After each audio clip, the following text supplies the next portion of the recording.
예수님이 이 땅에 오시기 전 연대기적으로 얘기하면 이것을 BC라고 하는데 BC 490년경 당시는 세계의 큰 대제국이 페르시아였습니다.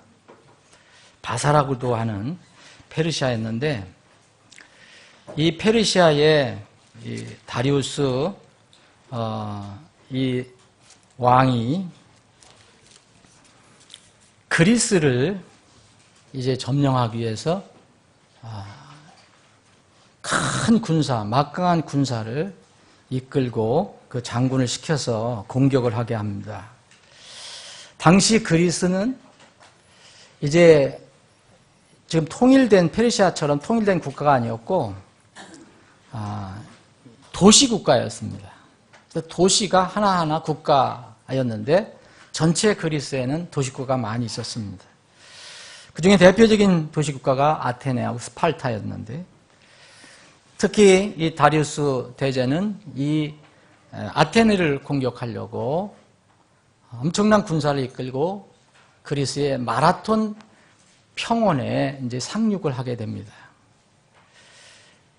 그때 당시에 그리스 군사와 아테네의 군사와 페르시아의 군사는 세상 말로 이렇게 비교가 게임이 되지 않을 정도. 이 아테네 군사는 약 페르시아 군사의 10분의 1도 안 되는 적은 규모였습니다.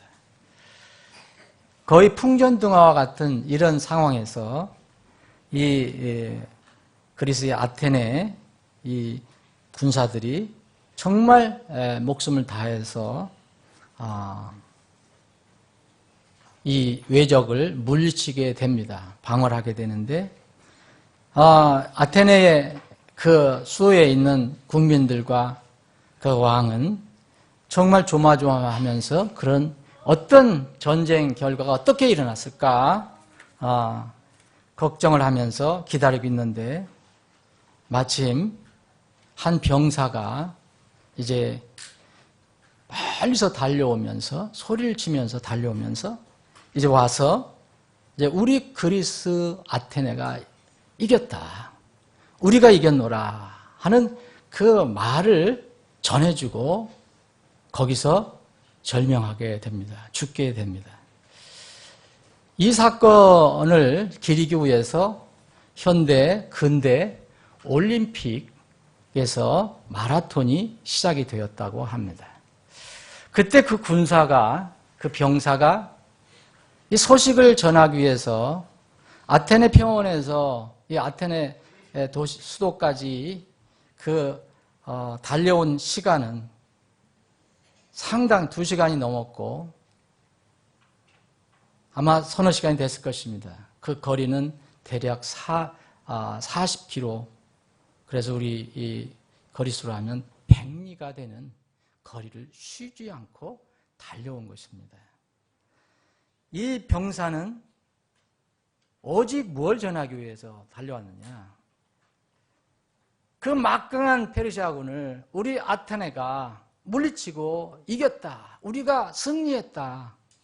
이 기쁜 소식을 전하려고 그렇게 쉬지 않고 100리를 뛰어가서 전하고 지쳐서 죽은 것입니다.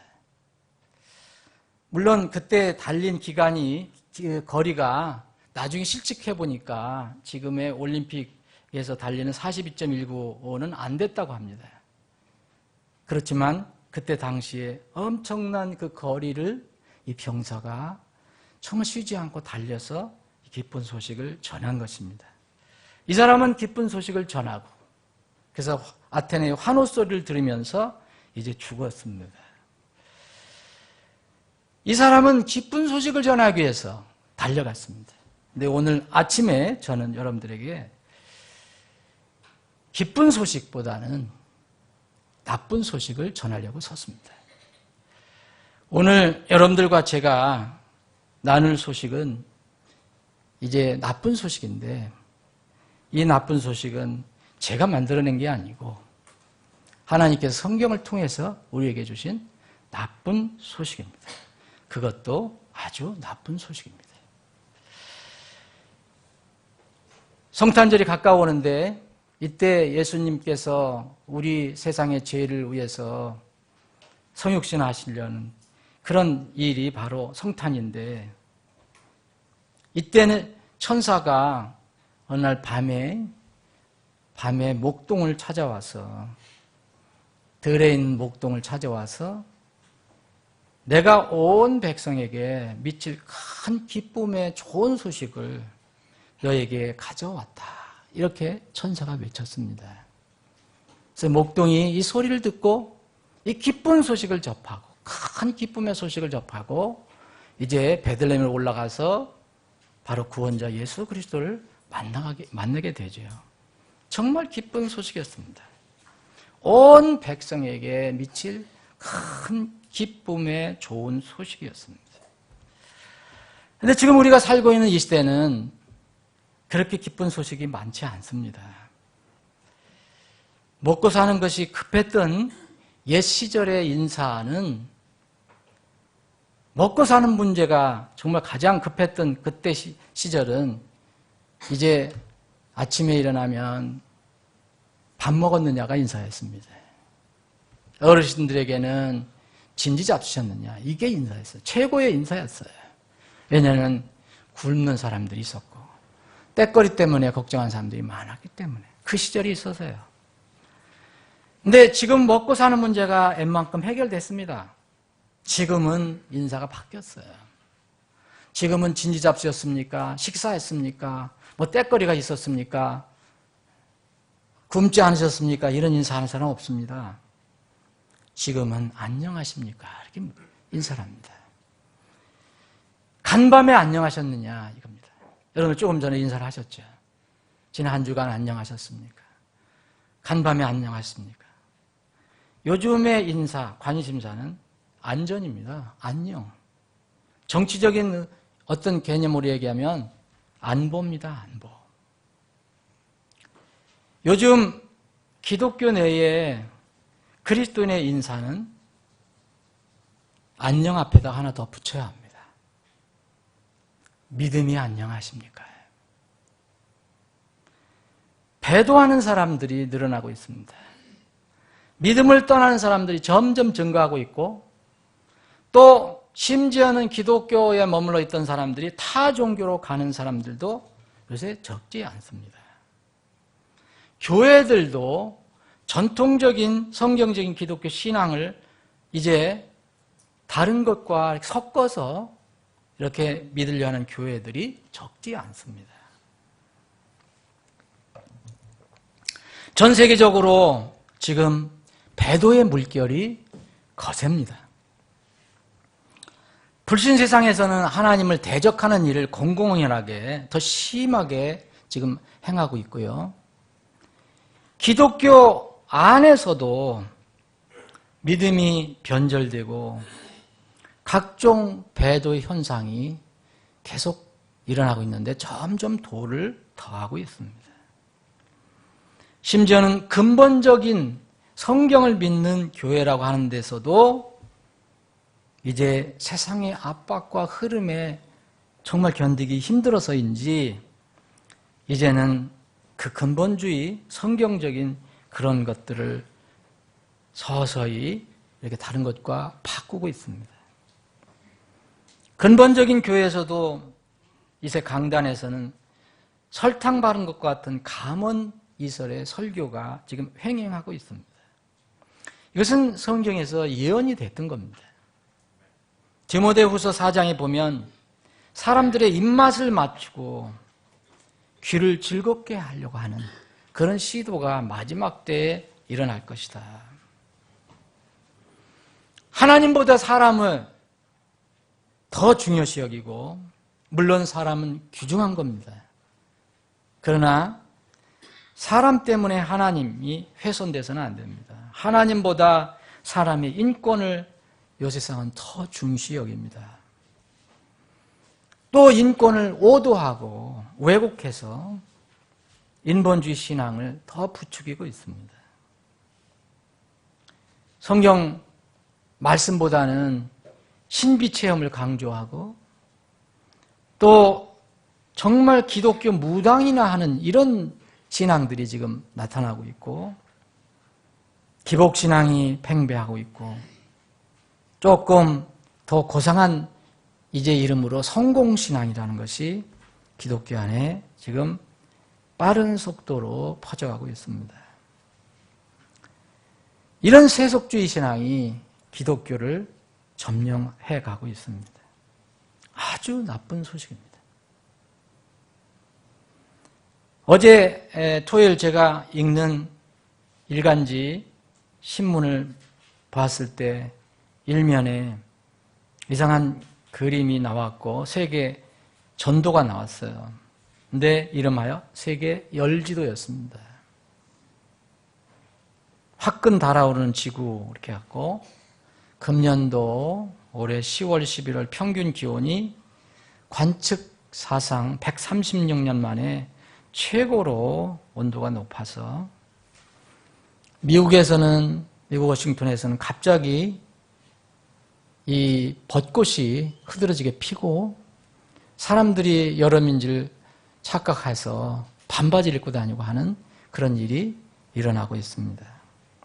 이름하여 지구온난화 현상 때문이라고 얘기합니다.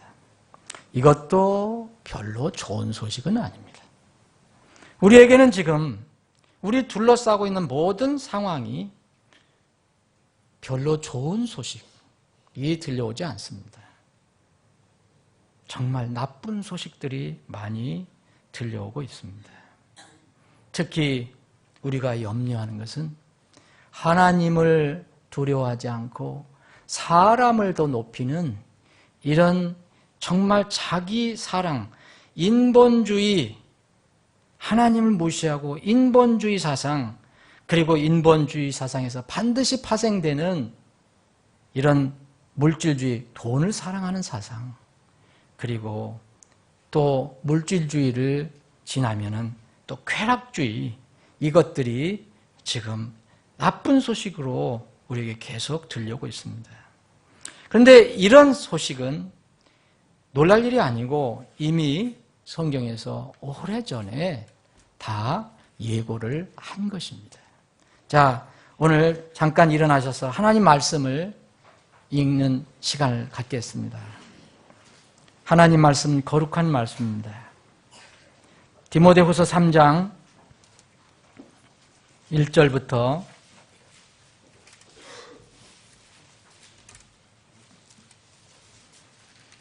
여러분들이 잘 아시는 성경 구절인데 오늘 아침 함께 읽어보겠습니다.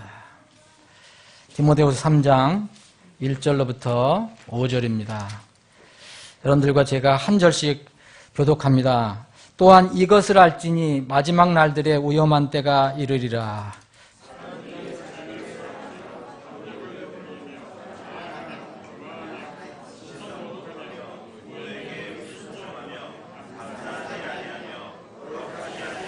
본성의 애정이 없으며 협정을 어기며 거짓 고소하며 절제하지 못하며 사나우며 선한 자들을 멸시하며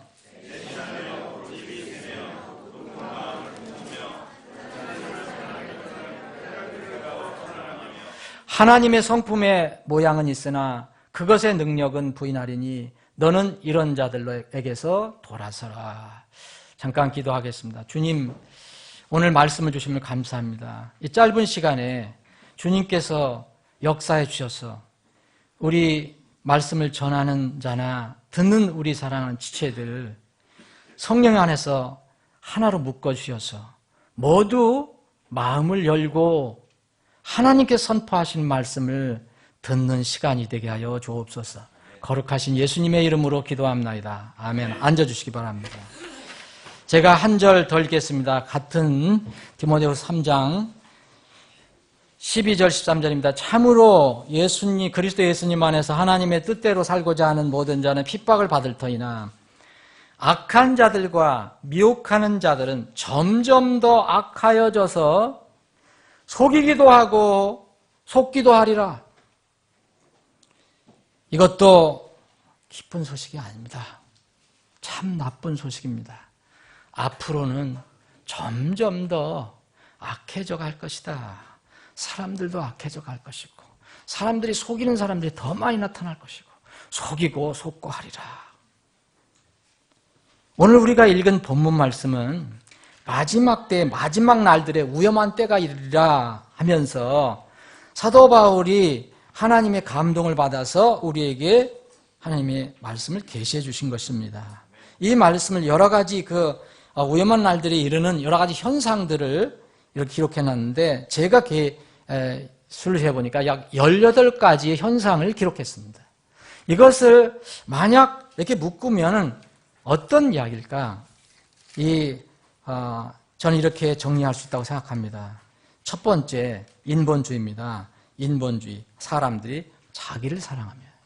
이것은 하나님을 우리는 사랑해야 되는데 자기를 더 사랑한다고 그랬습니다. 이게 인본주의입니다. 인본주의는 이제 중세시대에 정말 인간 취급을 못 받았을 때에는 좋은 의미로 쓰였지만 지금은 우리 기독교 안에서 인본주의는 좋지 않은 용어입니다.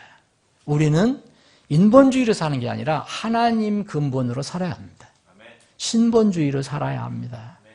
인본주의, 여기 인본주의에서 파급되는 것이 바로 탐욕입니다. 이건 물질주의를 얘기합니다. 돈을 사랑하는 것을 얘기합니다. 이 탐욕이 있으면 반드시 자기를 높이고 교만하고 자랑하고 또 그렇게 하다 보면 하나님을 무시하고 신성모독하고 또 세상의 권위, 부모의 권위도 이제 무시하게 되고요. 점점 이렇게 해서 고집 세고 배신하다가 나중에는 하나님 사랑하기보다는 무엇을 더 사랑하게 되냐? 쾌락을 사랑합니다. 이것은 쾌락주의입니다. 쾌락주의. 그래서 이제 인본주의는 반드시 물질주의를 낳고 물질주의는 또 쾌락주의를 낳게 됩니다. 사람들이 앞으로 이렇게 하다가 마지막 하나님의 심판을 받게 되는 과정입니다.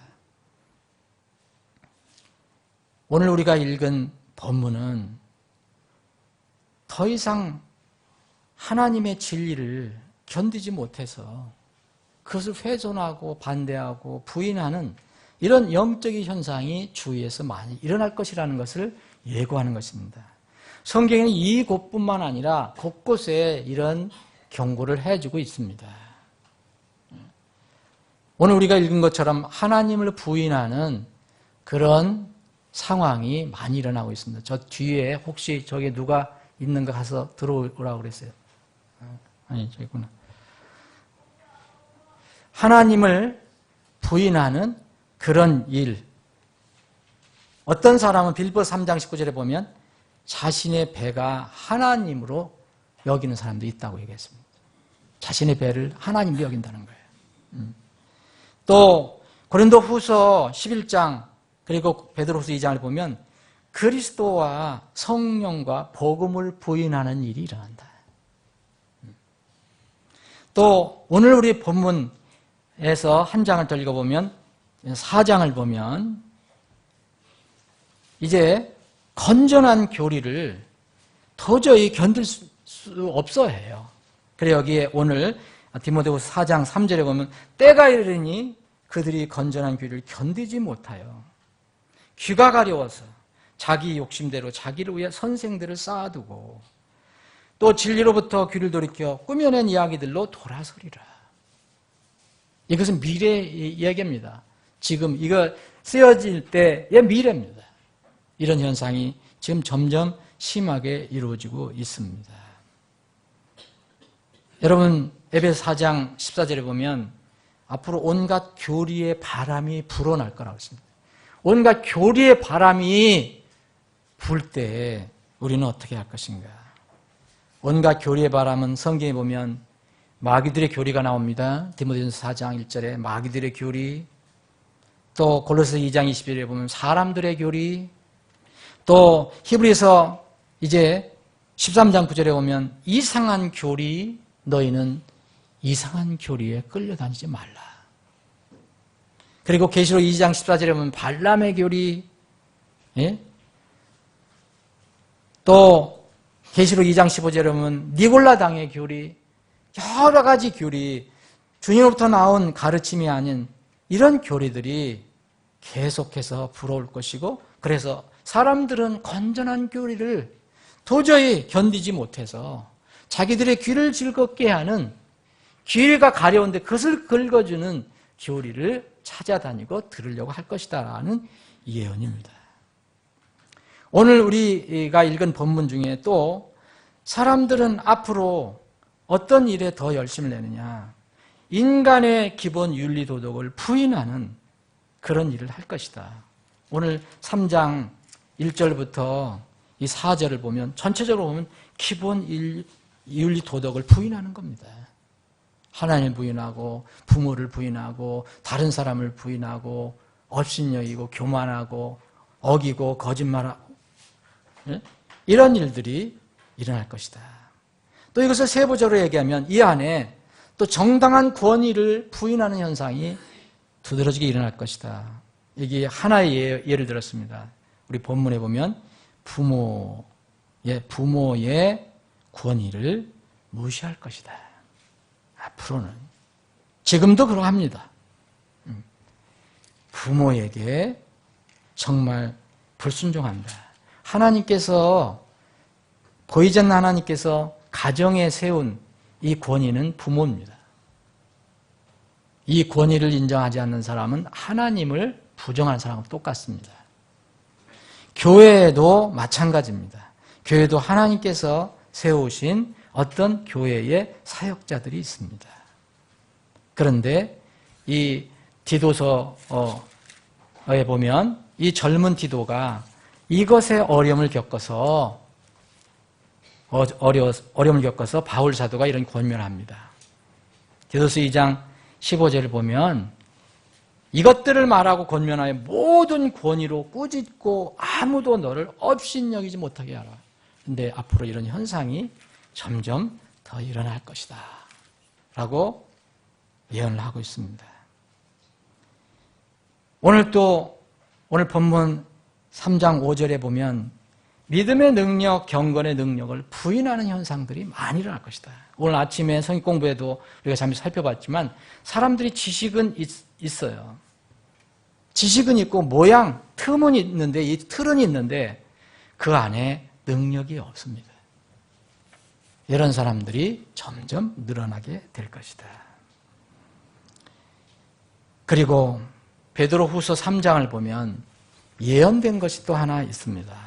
여기에 오늘 말씀에 안 나오지만 베드로 사도는 이렇게 얘기합니다. 3장 3절 보면 먼저 이것을 알라 곧 마지막 날들에 비웃는 자들이 와서 자기들의 정욕을 따라 걸으며 이르되 그분께서 오신다는 약속이 어디 있느냐? 어떤 사람들이 비웃는 사람이 나타나는데 예수님이 오신다는 것을 비웃는 사람이 나타난다는 겁니다. 조상들이 잠든 이래로 모든 것이 창조의 시작 이후에 있었던 것 같이 그대로 계속되니라 하리니 그들은 이 사실 즉 하나님의 말씀으로 말미암아 하늘들이 옛적부터 있고 또 땅이 물에서 나와 물 가운데 서 있는 것을 일부러 알려 하지 아니하느니라. 그것으로 말미암아 그때에 세상은 물에 넘침으로 멸망했을 때 지금 하늘들과 땅은 주께서 같은 말씀으로 보관하사 경건치 아니한 사람들의 심판과 멸망의 날을 불사르기 위해 예비해 두셨느니라. 그런데 정말 사랑하는 자들아 하나님의 시간 계산을 알아라. 그게 8절 말씀이고 9절 보면 주께서는 자신의 약속에 대해 어떤 사람들이 더디다고 생각하는 것 같이 어떤 사람들이 조롱하는 것 같이 어떤 사람들이 무시하는 것 같이 더디지 아니하시며 오직 우리를 향하여 오래 참으사 아무도 멸망하지 않고 모두 회개에 이르기를 원하시느니라. 늦게 오시면 자기들을 위해서 늦게 오시는 줄 모르고 하나님을 조롱하는 사람들이 있습니다. 여러분 이미 기사를 통해서 아시는 분들이 있겠지만 이런 예수님의 재림 약속은 술 취해서 하신 말씀이다라고 얘기한 사람이 있습니다. 이 사람은 세상 사람이 아니고 바로 높은 종교 지도자입니다.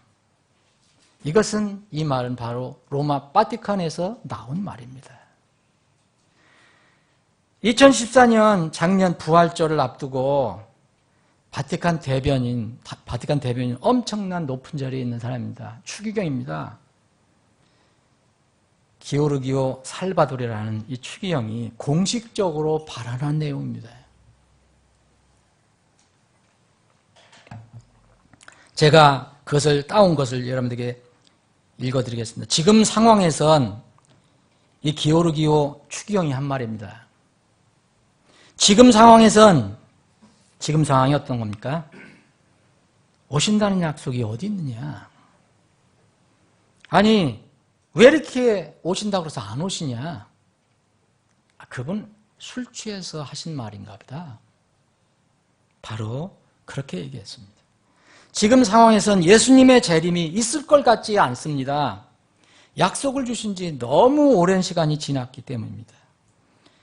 예수님은 사람들에게 선을 베푸시면서 많이 지치셨을 것입니다. 참 고맙게도 예수님 걱정을 하고 있습니다. 요한복음 14장에 기록된 게 뭡니까? 1장. 요한복음 14장 1절 2절. 뭡니까? 참 근심하지 말라는 겁니다. 너희는 근심하지 말라. 하나님을 믿고 또 나를 믿으라. 내 하나님 집에 거할 곳이 많도다. 그렇지 않으면 내가 말해 주었으리라. 내가 가서 내가 너희들이 거할 처소를 마련하러 가노니 가서 마련하면 다시 내가 와서 너희들을 나 있는 곳에 받아들이리라. 이 말을 요한복음 14장에 기록된 다시 오실 것이라는 약속을 주셨을 당시는 아마도 예수님은 포도주를 마시고 있었을 것입니다. 물로 포도주를 만드는 일에는 좋은 면과 나쁜 면이 있어요. 우리도 술에 취했을 때는 여러분 목사가 술 취해서 설교한다고 생각하시면 여러분 어떻게 생각하실 겁니까? 제가 오늘 아침에 한 잔 딱 속된 말로 걸치고 나와서 이런 얘기하면 어떻게 생각하실 거예요? 우리도 술에 취했을 때 우리가 누굽니까? 추기경입니다.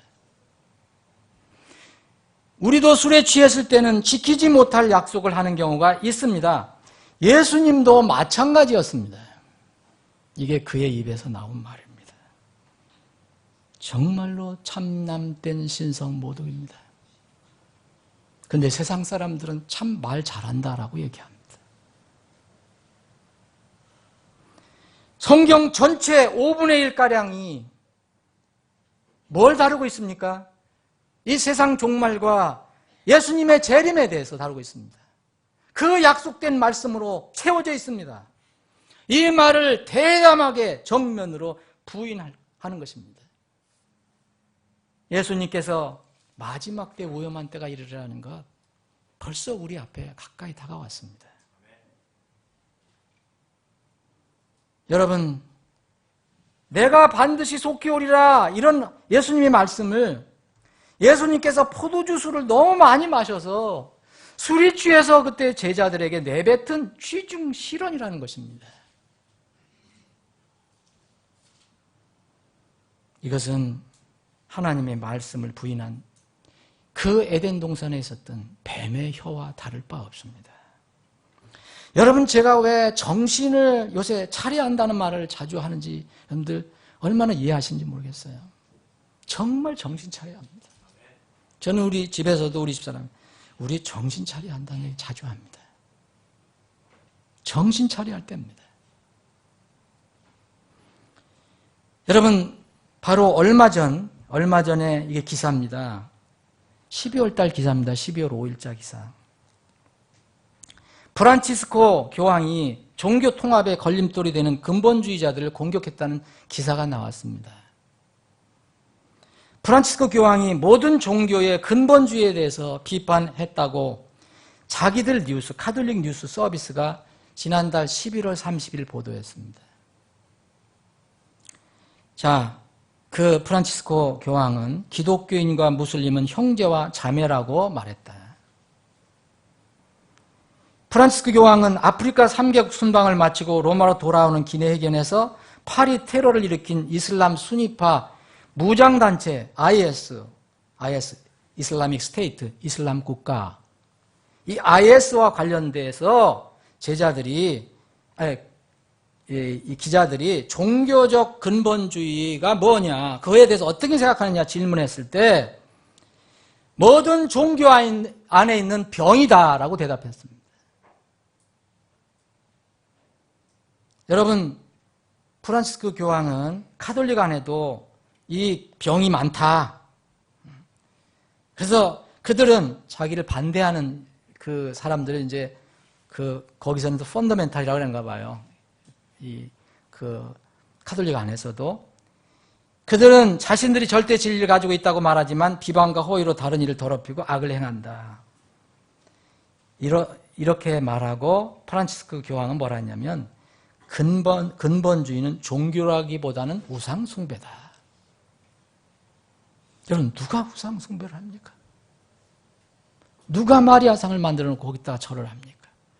누가 베드로의 상을 만들어 놓고 거기에 발에다가 입을 맞춥니까? 우상숭배, 근본주의는 종교의 우상숭배다. 종교라기보다는 우상숭배다. 믿음과 사랑과 하나님을 대신할 수 있다는 잘못된 확신과 생각에 대해서 그는 강하게 경고했다. 그러면서 이런 말을 했어요. 역사의 특정 기간에 근본주의자들이 많다는 이유로 모든 종교를 없애려 해서는 안 된다. 우리 모두 하나님이 자녀이다. 우리가 서로 다른 종교인들과도 평화롭게 살 필요가 있으며 친선을 도모해야 한다. 여러분, 이분이 개인적으로 인격적으로는 선한지 모르지만 믿음 면으로는 굉장히 위험합니다.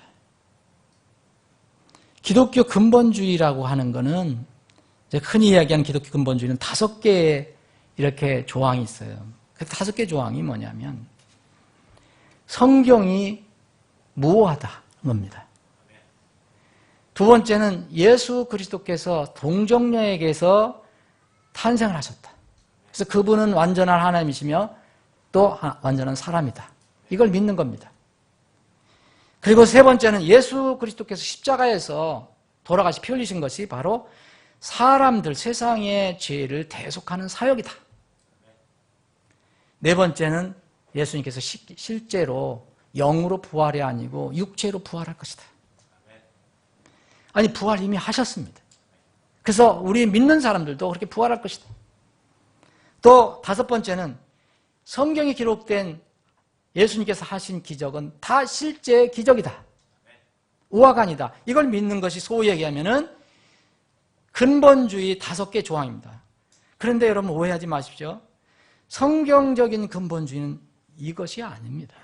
이건 아주 기본적인 것입니다. 이거는 뭐 말할 것도 없는 것입니다. 성경적인 근본주의는 뭐냐? 기초가 무너지면 의인들이 아무것도 할 수 없다는 것을 얘기합니다. 기초가 무엇입니까? 성경 말씀입니다. 성경 말씀을 떠나서는 할 수가 없다. 성경에 더할 수도 없고 뺄 수도 없다. 우리의 믿음의 근거가 거기 있고 우리의 믿음의 실천도 우리의 삶의 근거가 거기 있다는 것이 바로 근본주의라는 겁니다. 그런데 5가지만 가지고도 근본주의를 얘기할 수 있지만 절대 저는 개신교 쪽에서 얘기하는 근본주의, 그거는 정말 부족한 것입니다. 그건 당연한 것이고, 프란치스코 교황이 이런 기독교 근본주의자들을 세계 곳곳에서 테러를 벌이고 있는 무슬림 근본주의자들과 같은 부류로다, 모든 종교 안에 있는 병이라고 적시를 해놨어요.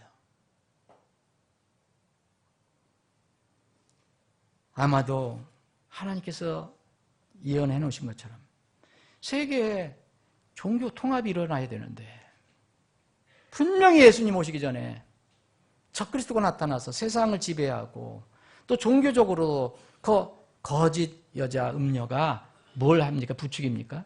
짐승을 이제 경배하라고 그러잖아요. 종교 조직은 하나가 돼야 되는데, 여러분, 성경을 믿는 사람들이 있으면, 성경을 정말 근본적으로 믿는 사람이 있으면 이런 것이 불가능합니다. 여러분, 이런 사람들과 다 하나가 될 수 있습니까? 예수님께서 취중 발언한 거다. 예수님 다시 오신다는 것은 이런 사람들과 여러분 하나가 될 수 있습니까? 그럼 그들에게는 우리는 눈의 가시가 될 것입니다. 모든 종교 안에 있는 병, 그러면 기독교 안에 있는 병이 누굴까요? 그들이 얘기하는 바로 성경신자입니다. 전통을 믿지 않고 성경신자입니다. 모르긴 몰라도 이 종교 안에 있는 병을 치료한다는 명분으로 성경을 믿는 그리스도인을 제거할 구실을 만들지도 모릅니다. 타락한 중세 시대에 여러분 그게 다시 반복될 수 있어요. 타락한 중세 카톨릭 교회가 세상을 지배했을 때에 가장 눈의 가시가 누구였습니까? 바로 근본적인 믿음을 가지고 있었던 성경 신자들, 특히 우리의 믿음의 조상인 제침리의 성도들이었습니다. 차라리 죽지 진리를 포기하지 않았던 분들. 이 제침리의 성도들을 핍박하기 위해서 로마 카톨릭 예수회가 만들어낸 것이 바로 종교 재판소였습니다. 여기에서 수많은 사람들이 진리를 믿는다고 죽어갔습니다. 저는 모릅니다. 앞으로 하나님께서 이 세상 역사를 어떻게 이끌어 가실지. 그러나 분명한 것은 하나님의 말씀은 하나도 땅에 떨어지지 않고 다 성취될 것이다. 예언된 대로 다 이루어질 것이다. 그러면은 기독교 소위 그들이 믿는 병이라고 하는 근본주의자들을 제거하기 위한 어떤 본격적인 행보가 시작이 되지 않겠는가 하는 생각을 해봅니다. 지금 사실 세상은 영적으로 배도의 절정을 이루고 있습니다.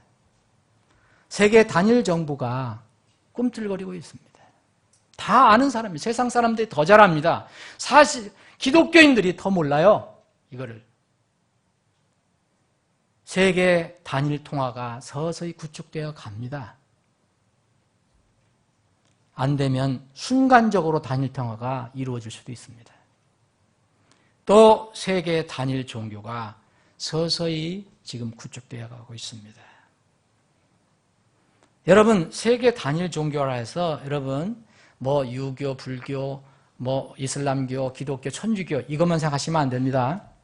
여러분 우리나라에서도 있었지만 교회 협의라든지 무슨 종교 어떤 연합할 때 보면 온갖 종교라고 이름 불렸든 다 모이게 돼 있어요. 그게 통합이 돼야 됩니다. 그러면 여기에 뭐가 들어가는지 아세요? 우리나라의 미신도 들어갑니다. 마술도 들어갑니다. 이교도 신들을 믿는 것들 모두 다 들어가야 됩니다. 뭘로 통일되지만 통일됩니다. 여러분 WCC 세계교회협의회가 개최하는 그 모임에 보면 그 집회에 보면 기독교뿐만 오는 게 아닙니다. 기독교, 천주교를 비롯해갖고 세계 모든 종교가 다 참석합니다. 우리나라에서는 유교, 천도교 다 무슨 민족 전래 종교까지 다 참석했습니다. 사랑하는 여러분, 지금 정신 차릴 때입니다. 여러분, 크리스찬 락이라는 말을 여러분들은 어떻게 생각하십니까? 크리스찬 음악, 경건한 사람들이 하나님께 경배드리기 위해 드리는 그 음악과 세상으로 타락한 내용조차도 아주 신성모독적이고 아주 퇴폐적인 이런 락이 묶여지는 게 크리스찬 락입니다. 말 자체가 이거는 정말로 무서운 것입니다. 그런데 기독교에서 지금 쉽게 크리스찬 락이라는 말을 합니다. CCM이라는 것은 여러 번 이야기를 하고 있고요. 사랑하는 여러분, 크리스찬 매직은 어떻습니까? 어떻게 생각합니까? 크리스찬 매직이라는 말이 요새 잘 나옵니다. 크리스찬은 크리스찬이고 매직은 뭡니까? 마술입니다. 크리스찬 위카라는 게 있습니다. 이건 뭡니까? 다 기독교 소위 마술인데 그럼 마술이 뭡니까? 마술? 애들 즐겁게 하고 제가 여기서 또 마술 한번 하겠습니다. 딱 속여서 그러면 어떻게 저렇게 했을까? 그건 뭐냐? 좋아하죠. 그건 뭘 얘기하냐면 나는 속았네요입니다. 속이는 건 눈속임이 그게 마술입니다. 그래서 이제 더 올라가면 실제로 영계와 접촉하는 그런 사람도 있겠지만 그래서 하나님께서는 마녀들을 뭐라 그랬습니까? 이스라엘 백성에게 죽이라고 그랬습니다. 여러분 크리스찬 할로윈이라는 말이 맞습니까? 근데 어찌 크리스찬 할로윈이라는 말이 나옵니까? 더군다나 기독교에서. 도대체 이게 무엇입니까? 할로윈은 귀신들과 노는 날입니다. 마귀들과 논다는 날입니다. 그런데 이 할로윈은 무슨 아이들을 위한다고 크리스찬 할로윈에서 교회에서 합니다. 여러분 이미 교회에는 마술이 많이 침투해 있습니다. 여러분 크리스찬 굿은 어떨까요? 크리스찬 굿 괜찮지 않겠어요? 크리스찬 무당은 어떨까요? 뭐가 다를까요? 여러분 데살로니가전서 5장에 보면 모든 것은 시험해보고 선한 것을 붙들라고 그랬습니다. 악은 모든 모양을 삼가라. 여러분 크리스찬 요가라는 말도 있습니다. 이건 너무 평범하게 퍼져 있어요. 큰 교회 무슨 문화 행사하면 다 크리스찬 요가. 크리스찬은 아주 떼버립니다. 여기다 교회에서 요가 무슨 강좌. 여러분 크리스찬 요가라는 거 아십니까? 요가 뭐예요? 요가 뭡니까? 우리 아이들도 안다 그러는데 요가가 뭐예요? 스트레칭 하는 거다. 그거는 10%도 안 되는 거예요. 요가라는 말 자체가 크리스찬하고 어울리지 않습니다. 요가라는 말은 산스크리트어로서 이 말이 일치, 통합, 통제, 합일이라는 뜻이에요. 이건 인도의 힌두교 용어입니다. 한국에 그게 들어와서 전 세계적으로 퍼진 거죠. 수염 길게 기르고 그냥 가부좌 틀고 앉아서 이렇게 하는 명상하는 사람들 여기서부터 이제 나왔잖아요. 여러분 이 궁극적인 요가의 목적은 뭔지 아세요? 마음과 몸의 합의를 이루어갖고 심신의 평안을 얻고 나아가서 이 우주와 나아가서는 이 우주의 신과 사람이 하나가 되는 것을 추구하는 이교도적인 범신론적인 행위입니다. 그럼 크리스찬 요가 어떨까요? 어떻게 하나님을 믿고 예수 그리스도를 유일한 구주로 믿는 사람이 크리스찬 요가라고 말할 수 있습니까? 그런데 교회에서도 합니다. 기독교인들이 대부분 합니다. 여러분 그걸 한다면 여러분들은 스트레칭 한다고 바꿔서 하세요.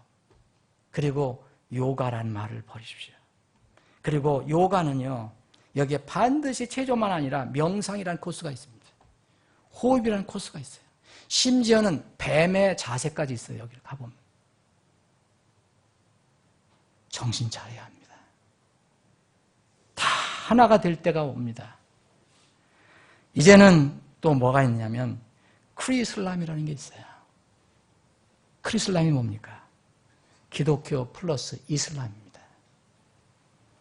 성경과 코란은 공동 경전으로 삼자. 그리고 사실 동일한 하나님을 경배한다고 주장합니다. 기독교에서 믿는 여호와 하나님과 이 이슬람에서 믿는 알라는 결국적으로 같다. 아브라함이 그래서 같이 섬겼다. 이러면 이슬람에서도 아브라함을 믿거든요. 예수님을 믿는데 예수님은 그냥 선지자일 뿐이에요. 부인은 안 해요. 유일한 구주를 못 믿는 겁니다. 1985년 교황 요한 바오로 2세가 이 이슬람과 모로코를 방문했을 때 한 모슬렘 학교에서 이런 얘기를 했어요. 이건 오래된 얘기입니다. 기독교가 믿는 하나님 여호와와 이슬람이 믿는 하나님 알라는 동일하다. 동일하다. 그런데 이슬람 주의하십시오, 여러분. 이슬람은 예수 그리스도의 신성과 예수 그리스도의 피와 제사함을 완전 부정합니다.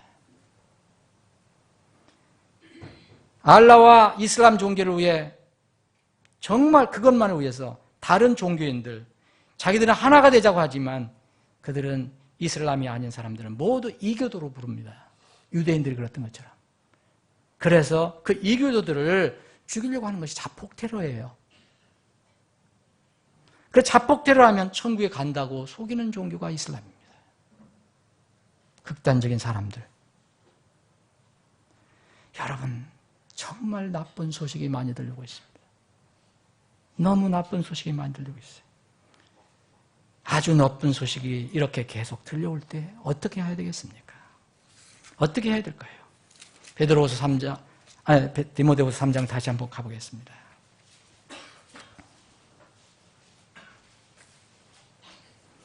다시 한번 제가 읽겠습니다. 12절입니다. 참으로 그리스도 예수님 안에서 하나님이 뜻대로 살고자 하는 모든 자는 핍박을 받을 터이나 악한 자들과 미혹하는 자들은 점점 더 악하여져서 속이기도 하고 속기도 하리라. 그런데 이럴 때 어떻게 해야 됩니까? 우리가 붙들고 갈 것은 뭡니까? 오직 성경입니다. 오직 성경. 디모데에게 바울 사도가 권면합니다. 그러나 너는 배워서 확신하게 된 것들을 안에 거하라. 네가 그것들을 누구에서 배운 줄 알며 또 어린아이 때부터 네가 거룩한 성경 기록들을 알았나니 그것들은 능히 너를 지혜롭게 하여 그리스도 예수님 안에 있는 믿음을 통해 구원을 이루게 하니라. 구원을 받아야 한다는 것입니다. 다음에 또 모든 성경 기록은 하나님의 영감으로 주신 것으로 교리와 책망과 바로잡음과 의로 교육하기에 유익하니 이것은 하나님의 사람이 완전하게 되어 모든 선한 일에 철저히 갖추어지게 하옵니다. 성경 기록을 통해서 여러분 튼튼하게 서야 합니다. 교리, 책망, 바로잡음, 의로 교육 받아야 합니다. 그래서 하나님의 사람으로 잘 갖추어져야 합니다. 정신 차려야 할 때입니다. 오히려 흔들리지 말고 아주 나쁜 소식이 들려오면 들려올수록 기쁜 소식이 가깝구나 라는 것을 알고, 자, 기쁜 소식이 어디 있습니까? 4장 바로 나옵니다.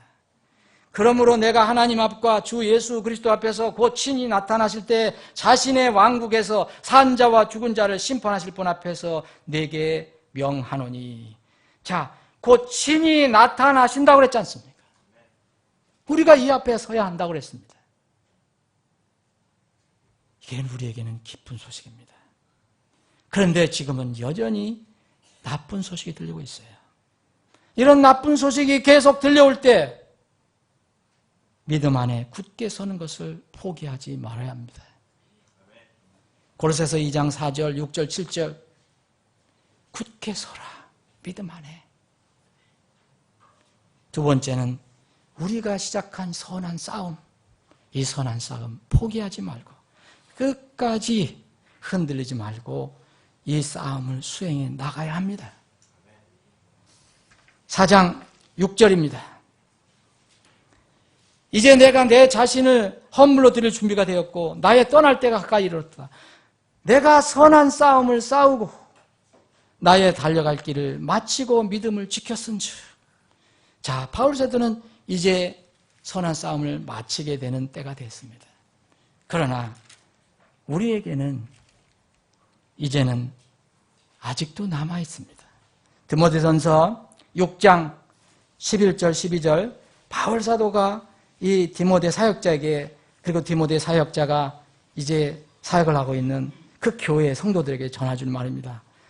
11절입니다. 그러나 오 하나님의 사람아 너는 이것들을 피하고 의와 하나님의 성품과 믿음과 사랑과 인내와 온유를 추구하라. 믿음의 선한 싸움을 싸우며 영원한 생명을 붙들라. 그것을 위하여 너 역시 부르심을 받았고 많은 증인들 앞에서 선한 고백을 고백하였도다. 이 우리에게 주어진 이 싸움을 끝까지 싸워야 합니다. 서로 권면에 싸워야 합니다. 유다서 3절입니다. 사랑하는 자들아, 공통으로 얻은 구원에 관하여 내가 너희에게 쓰려고 열심을 든 차에 성도들에게 단 한 번 전달된 믿음을 위해 너희가 힘써 싸우라고 너희에게 써서 권면할 필요를 느꼈노니. 믿음 안에 굳게 서서 포기하지 말고 나가야 합니다.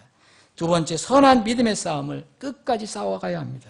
세 번째, 바로 이 유다서에서 권면한 것처럼 정말 이 싸움이 무슨 싸움이냐?